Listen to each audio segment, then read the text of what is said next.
Oh yeah. Good morning, good afternoon, good day, good evening, good after breakfast, good after lunch, good after whatever time it is, wherever you are. Welcome back to Humanitarian Chronicles. This is Rasta Doc, Dr. David Osambla, Dreadlock Doctor, or Rasta Doc Silver Fox. For some reason, nitawaambia siku moja or not. Welcome. This is the home of the stories of humanitarians, frontline workers and emergency responders. And today we have an interesting guest. We'll talk to him in a short while. So I am the brokenest of broken souls. Mimi no broken soul number moja. Mimi no chairman of broken souls. The idea of broken souls is to bring together those who are broken, those who have been in the humanitarian field, frontline workers, emergency responders, and anybody else who has gone through traumatic experiences, including their family members, their close ones, their community members, those that love them but are struggling to understand how they can help them. We always hide behind a mask of pain, a mask of wounds, a mask of scars. And when we are in the field, we can't take off the mask because we can't come to you crying when you're crying to us for help. But in the evening, mimi ulia. Sisi kama Max ulia, lakini mimi ulia. So, utatuambia kama unalianga. So, welcome. This is another interview. Remember, we had an interview with Kagwere Murungi, wonderful interview. We will soon have an interview with somebody else from Turkana. And of course, we will see Max today talking to us about what he does, how he does it, why he does it, and what brought him into this. It's an amazing thing.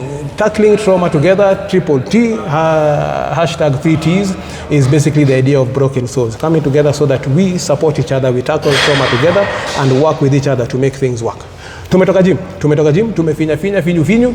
We have just finished with the Max. Max today was my trainer of the day, and as I've kept. Kizungu ni mkuti.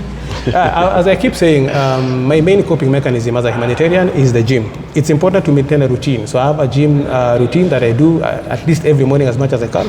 From 5 in the morning, if it's possible, but places like Gaza, 5 in the morning is the worst time to do anything, so you stay at home and you wait until further notice. And of course, you maintain with other things. I do books, I write scripts, I work on my comedy stuff. That helps me. Not everybody can do that as a coping mechanism. So Max is, of course, one of my coping mechanisms. I've talked about the gym. That is my main thing. Weights, punching the bag, kicking the bag, basically kicking away the demons that I picked from yesterday, so that today I carry some more, and then tomorrow I come back and kick them again. So that's the cycle. It's a good cycle, rather than a cycle where you're doing anything that is a negative coping mechanism and it gets you into a fix. So, very quickly, Max, tell us about yourself. And karibu sana. Thank you. Asante. First of all, thank you for inviting me in the interview. Today I'm spilling the beans, eh? Yes. Spill the beans. Tobwa kila kitu. First of all, by full 3 names, I'm Maxwell Mugone Kiyunzo. So officially, I'm a Kiyunzo. My dad is John Kiyunzo. So my origin is, I originate from Vihiga. Because most people don't, when I tell people that I'm Luya, they don't believe me. Yeah, because mimi Luya Mjaka, man. This is a face of a Luya na Jaka. Luya Mjaka. I mean, the obvious. Mkimwona tu stereotypically, hizi misuli alizaliwa nazo. Ndio. Alitoka kama mstunya. Hey bro, pole. Tell us more. What I like to tell people about myself is not a coach. People don't understand that Mimi si coach, okay? I'm more of a wellness coach because I don't mostly focus on people's strength. I don't focus on how your body looks like. I focus on how your brain operates. I focus on how you tackle your day-to-day things. I don't focus on how you show up at the gym. I focus on what brought you to the gym. Yeah. I focus on knowing who you are before we start tackling the weights. Yeah. Thank you, Max. So basically, from your heart to their hearts. Yes. So you want to get where they are at that particular moment, mentally, psychologically, so that as they're coming into the gym, hopefully they get out better for that day. Awesome. So tulisema humanitarians, huyu ni humanitarian kwa gym, because he's making sure that our minds are strong enough to cope with the rest of the day. Whatever you struggle with, you come to the gym, get it out. Max told me a few days ago, he doesn't just say, hi, kuja, tuanze kufinya chuma, haya, lala pale, fanya bench press, hapana. He starts with, how are you feeling? How are you doing? How was your day? How was your night? How have you been? How was your week? So that then he can gauge how to work with you. As he says, it's not about how your body structure is, how much you can lift, how much you can carry, how much you can do. It's about how you are that day when you come in and how you are as you go out of the gym.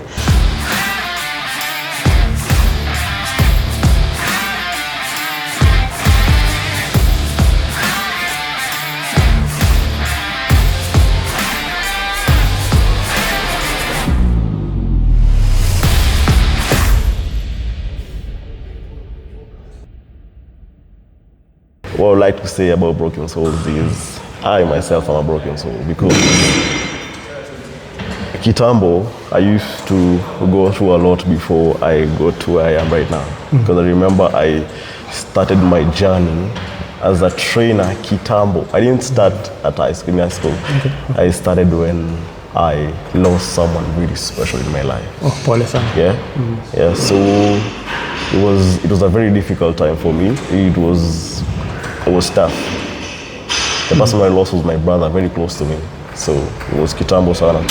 I remember I was like 5 years old. Wow. So that's when I started fitness in general. But not gym and stuff. That's when I started playing basketball, yeah? Okay. So I played basketball for like back high school, I think.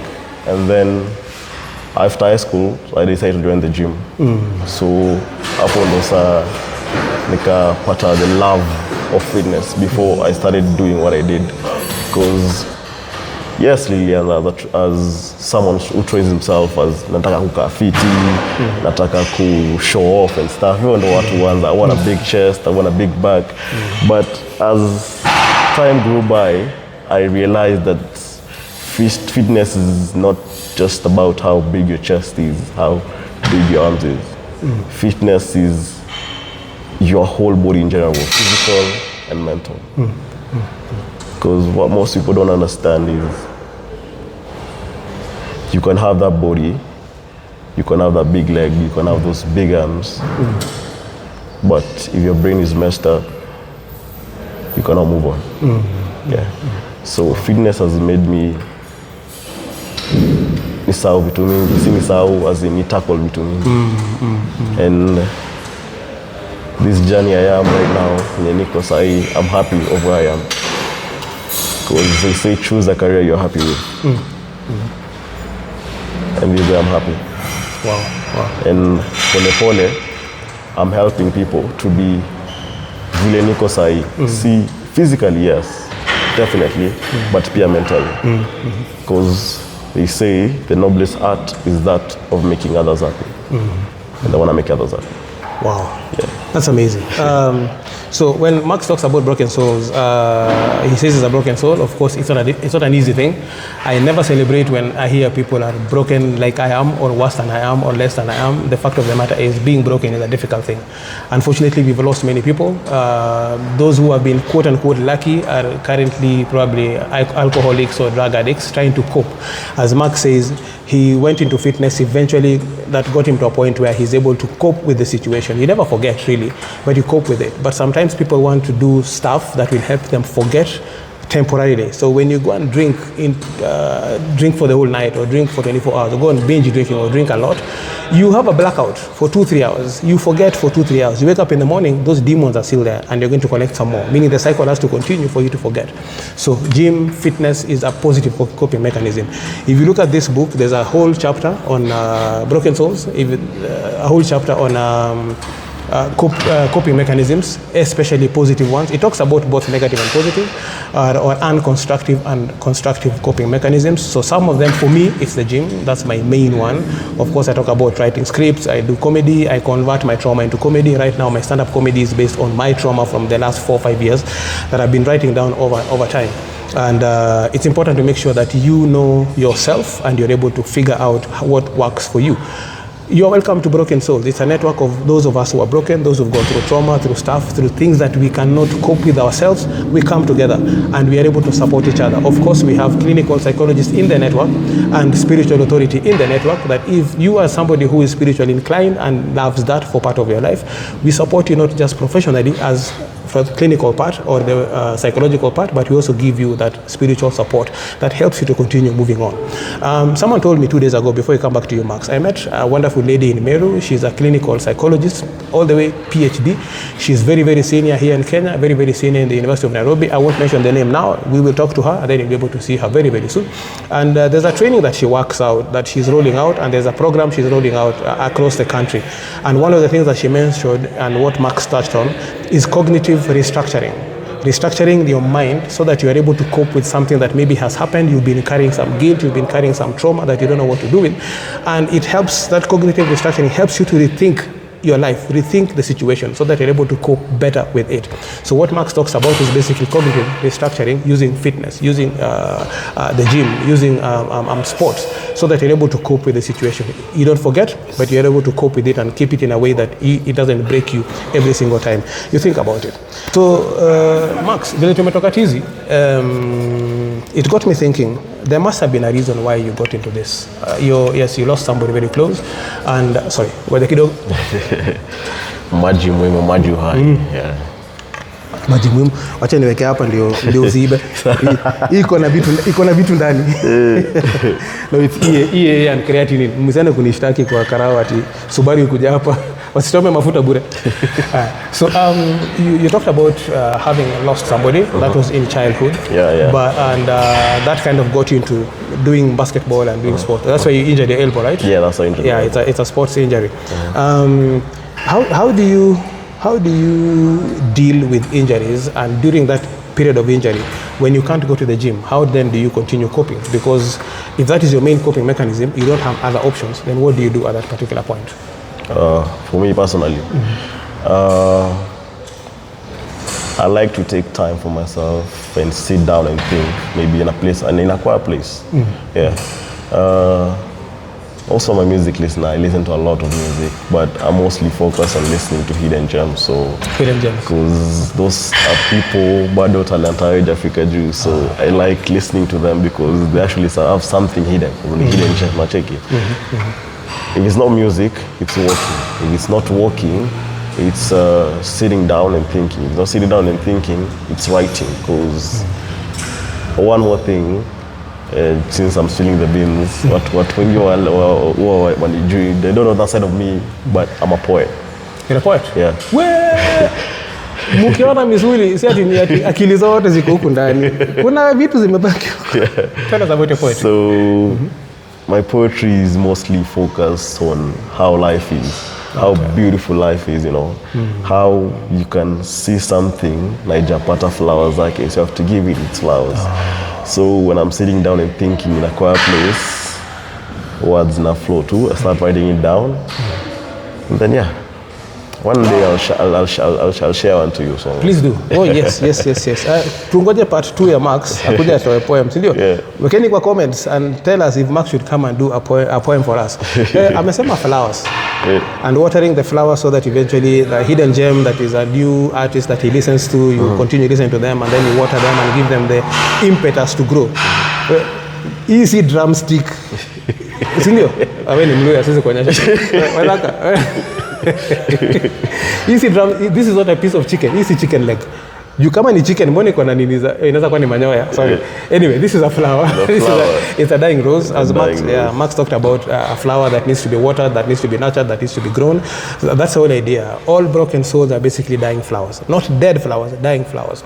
And something can be done to fix that. And that's what we are looking at under broken souls. Yeah. That's why we're talking about tackling trauma together so that we work together to support each other and have a system that is able to proactively support. Not just have a system that is reactive. A reactive one is where ushachizi alafu napeleka madhari.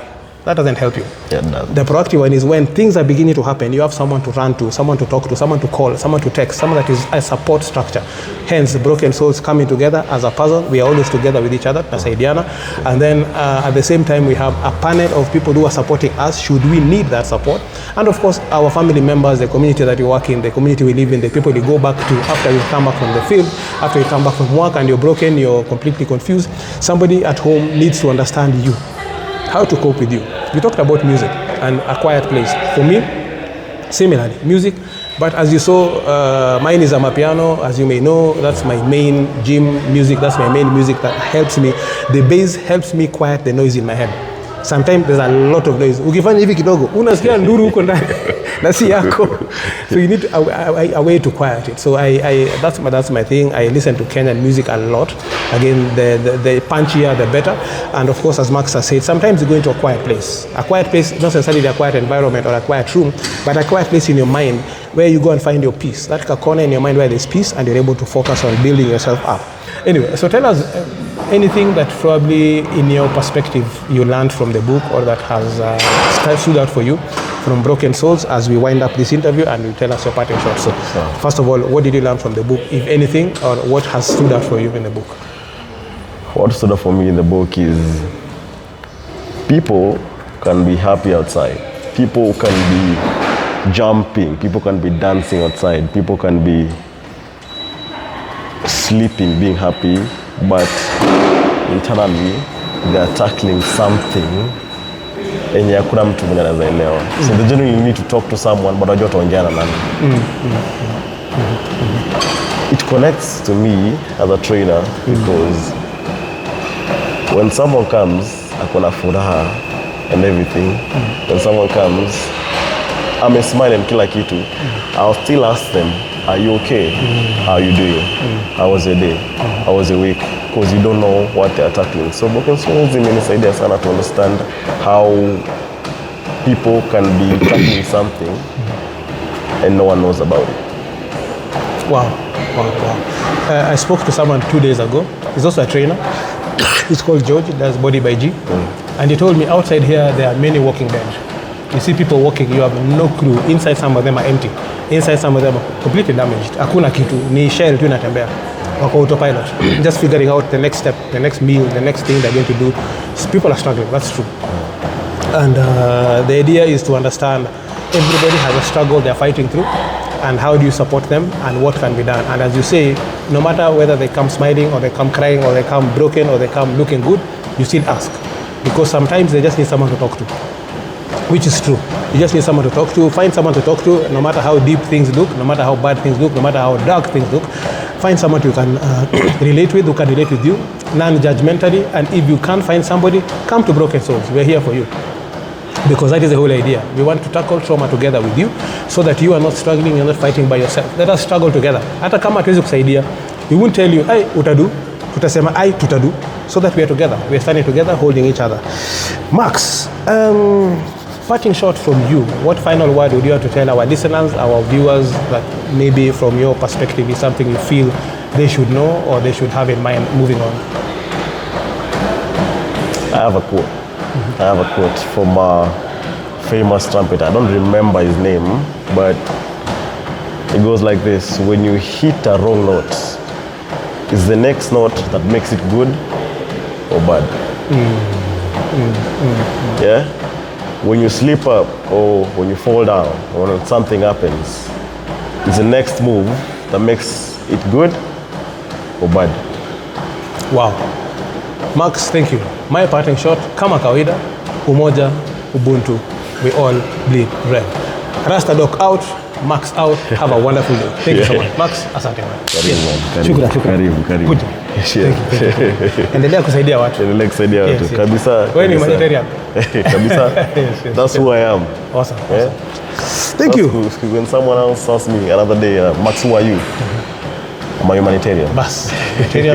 Humanitarian wellness trainer. Yeah. Kabisa. Hey guys, get this book, bwana. Get this book. You'll get to understand a lot about life and about who you are. Trust me. Wow. Thank you. Thank you.